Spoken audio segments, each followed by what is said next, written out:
The auction chamber reeked of fear and ozone. Chains rattled, lights flickered. 50 alien species screamed over the price of flesh until the final cage opened. Inside stood a girl with skin like emerald fire and eyes that dared the universe to look away. "Unsold merchandise," the auctioneer growled. Then from the back row, a human's voice cut through the chaos. Calm, dangerous, final. "I'll pay double," the crowd muttered after the human spoke. No one ever interrupted an auction, especially not for her. The auctioneer, a slug-faced grind draped in silk that smelled like smoke, blinked all six eyes. "Double? For that thing?" Auric Vale leaned forward from the back row, the rim of his hat shadowing his face. "You heard me." He flipped a credit chip onto the platform. It landed with a sharp metallic click that silenced the hall. The grains sniffed it, bit it, nodded. "Sold. To the suicidal mammal in the coat." Chains unclipped. The girl didn't move. She just stared at Auric, eyes blue as frozen lightning, unblinking, assessing. Around her ankles, the shock cuffs hissed as the power cut. For a heartbeat, he thought she might tear his throat out. Instead, she straightened, proud, furious. "Name?" he asked. She hesitated, voice like music played through broken glass. "Lyra." "Auric Vale, Captain. Congratulations. You're free, sort of." "Sort of?" she echoed, chin tilting. "Depends on whether you stab me before dinner." That earned the faintest twitch at the corner of her mouth, almost a smile almost. They walked through the corridor of jeers and laughter. Bidders tossed slurs like stones. One spat on the floor near her feet. Auric stopped, turned his blaster toward the ceiling, and fired. The echo thundered through the chamber. Silence followed. "Anyone else feeling brave?" he asked. No one answered. Outside, the air smelled of rust and plasma fuel. Neon signs flickered in alien glyphs. His ship waited at the far end of the docking bay, a patchwork freighter with more scars than paint. "Why did you buy me?" Lyra asked as they climbed the ramp. He didn't answer right away. The truth was complicated and none of it noble. Something in her defiance had reminded him of himself before he learned how to compromise. Finally, he said, "Guess I got tired of watching good people get sold off." She looked at him for a long moment, then turned toward the ship's interior. "You shouldn't have." "Story of my life," he muttered, hitting the ramp control. The door sealed shut with a hiss, cutting them off from the noise of the market, and locking them into a story neither of them yet understood. The engines of the Wraith rumbled like a half-asleep beast. Inside, the air smelled faintly of ozone and engine grease, a scent that meant safety to Auric and suspicion to everyone else. Lyra stood at the viewport, watching the docking bay shrink behind them. "Your ship's alive," she murmured. Auric glanced over his shoulder. "That's the engine noise. Don't take it personally." "No," she said softly, fingertips brushing the glass. "It's breathing. The hull vibrates unevenly, like it's afraid." He paused. She wasn't wrong. The Wraith did that sometimes, ever since the Dominion War.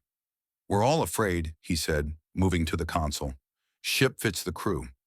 The crew, as it turned out, was already regretting his purchase. Core, the insectoid mechanic with arms like steel cables, buzzed irritably. "You brought a glowing alien on board. What happens when she fries the circuits?" Juno, the pilot, didn't look up from her controls. "I give it 2 hours before she eats him." Auric ignored them. "Plot course for open drift. No comms, no signals." Lyra turned, studying him. "You're hiding." "Habit." "From who?" He tapped the console, bringing up a hologram. "Bounty notice. Human Captain Eric Vale. Treason, smuggling, aiding enemy species." Her eyes flickered. "You risked yourself for a fugitive." "Occupational hazard," he said. "Besides, I'm used to bad company." Before she could reply, an alarm shrieked through the bridge. Red lights bathed everything in color. Juno cursed. "2 ships on intercept. They've got Dominion tags." "Of course they do," Auric muttered. "They always ruin the first date." Lyra stepped beside him. "Give me access to your engine controls," Core hissed. "Absolutely not." "Do it," Auric ordered. She knelt by the console, hands pressing flat to the metal. The lights flickered once, twice, then stabilized. The ship lurched, engines roaring outside. Stars blurred into streaks of light as the Wraith leapt into faster-than-light velocity, leaving their pursuers spinning in plasma trails. Silence fell. Kor's mandibles clicked. How did she... Lyra opened her eyes. Your ship listens. Someone just had to ask nicely. Auric grinned despite himself. Remind me never to argue with you. You already did, she said, faint amusement coloring her voice. And for the first time since the auction, the Wraith felt alive, not just running, but choosing to run together. The nebula filled the viewport like a living storm. Violet gas curling through black space, shot through with veins of light. The Wraith drifted at its edge, her engines cooling, the air inside humming with quiet unease. Radiation densities off the charts, Juno warned. One wrong jump and we're vapor. Auric stood beside her, eyes fixed on the swirl beyond the glass. Which is why we hide in it. No one follows ships into that mess. Kor buzzed, uneasy. No one's sane, you mean? Eric didn't answer. His gaze flicked to Lyra. You said you could read energy currents. Still true? She tilted her head, silver hair catching the nebula's glow. I can feel where the gravity folds. If we move with the flow, not against it, we might survive. He smirked. Might. My favorite odds. They entered the storm. Lightning arced across the hull, shaking the ship like a toy in a god's hand. Alarms screamed. Panels sparked.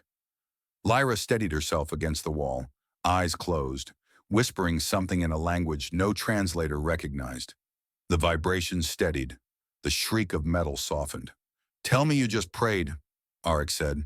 Not exactly, she murmured. I asked it to hold together. Auric almost laughed. And it listened? It listens to intent. She opened her eyes. You humans shout. The universe prefers whispers. Outside, the nebula's storms dance like living fire. Auric leaned on the console, exhaustion settling into his bones. You ever stop to think this was a mistake? Buying me? She asked. He gave a tired grin. Starting to feel like the universe heard about it and took it personally. Lyra studied him for a long moment. You saved me when you didn't have to. That wasn't a mistake. It was human. The word hit harder than he expected. Human. It didn't sound like an insult for once. Before he could answer, the Wraith shuddered violently. Kor's voice crackled through the comm.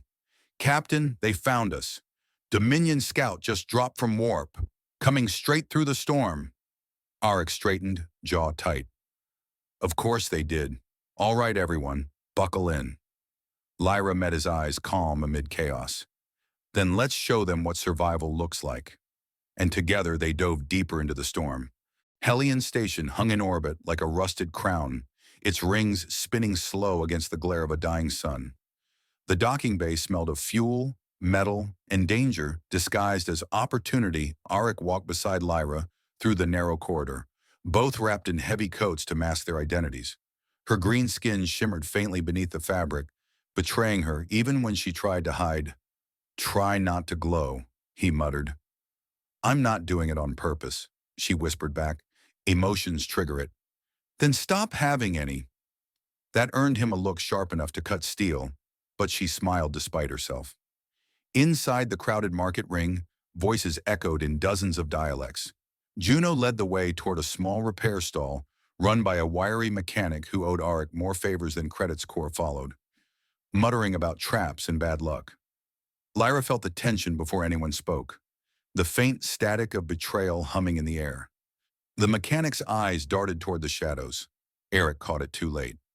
Captain Vale, came a voice like gravel wrapped in silk. Dominion insignia gleamed on the armor of the man stepping forward. Commander Routh, one of Auric's old contacts, now a hunter.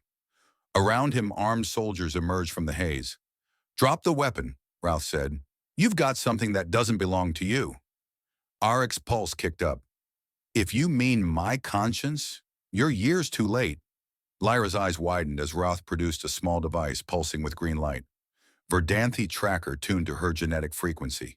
There's no hiding from what she is. What I was, Lyra snapped, stepping forward. The Dominion made my kind to serve, we chose not to. Call it rebellion, call it a glitch, Routh said. Either way, your property. Auric fired first. The bolt cracked through the stall, sending civilians screaming. Chaos exploded. Kor roared, tossing a crate through the soldiers. Juno pulled Lyra toward the back exit, blaster blazing. Alarms wailed. They barely made it to the Wraith before the station went into lockdown. As the ship lifted off, Hillion's skyline burned in orange flame. Lyra turned to Auric, her voice quiet but fierce. You keep saving me. One day you'll have to tell me why. He stared ahead, jaw tight. When I figure it out, you'll be the first to know. 3 weeks after the escape, the Wraith drifted in the quiet orbit of a nameless moon. The stars outside were soft and distant, like the world had finally exhaled. Auric stood at the edge of the observation deck, nursing a half-warm cup of synth coffee below. The moon glowed silver. For the first time in years, he wasn't running. He didn't quite know what to do with that. Behind him, soft footsteps. You don't sleep, Lyra said, her voice low. He smiled without turning. Occupational hazard. Every time I close my eyes, the universe finds new ways to ruin my day. She stepped beside him, arms crossed, eyes reflecting the stars. Her glow was faint, steady, a heartbeat of light beneath her skin. Helion changed everything, she said. They'll come again. Probably, he admitted, but next time, they won't find you chained. Lyra studied him quietly. You risked everything, for someone who started as a bad investment. He chuckled. Best mistake I ever made. They stood in silence for a moment, watching the moonlight ripple over the ship's hull. I used to believe freedom was distance, she said softly. Run far enough, and you're free. But now I think it's something else. What? Choice. The ability to decide who you stand beside. Auric looked at her then, really looked. And what did you decide? That I'm done running alone. The air between them shifted, warm, quiet, inevitable. He reached out, fingers brushing hers she didn't pull away. The glow beneath her skin brightened, tracing soft patterns along her arm like liquid starlight. Before either could speak, Kor's voice broke through the intercom. Captain, we've got a signal. Verdanthi code. Origin, unknown. Lyra's eyes widened. That can't be. My people were destroyed. Maybe not all of them, Auric said. He set the mug down and grinned. Guess the universe isn't done with us yet. She laughed, the sound like wind over crystal. You humans never know when to quit. Exactly, he said. That's why we survive. Outside, the stars seemed to lean closer as the Wraith fired its engines, cutting through the dark. 2 figures stood side by side on the deck, one human, one untamable, and for the first time, both knew what freedom really felt like. The stars didn't care who was running, who was hunted, or who had once been sold. They only watched as the Wraith slipped across the dark, a patchwork ship carrying 2 stubborn lives who refused to bow Lyra Ven, the girl born to obey, now charted her own course through a galaxy that once wanted to cage her. Auric Vale, the man who'd spent half his life outrunning his past, finally found something worth chasing. Maybe the universe isn't made of heroes and villains, just choices. Some save, some destroy. And some, like these 2, learn that freedom isn't given. It's built piece by piece, moment by moment, beside someone who refuses to let you fall out there. Among the nebulae and broken satellites, stories like theirs become whispers, the kind that make other captains stop and think before they pull a trigger or close a deal. Because somewhere beyond the edge of known space, one human and one untamable alien proved a truth older than every empire. The rarest thing you can own is your own will. And as the Wraith faded into the starlight, its engines left a single burning trail across the void. A reminder that even in the coldest corners of the cosmos, some spirits will always, defiantly stay free.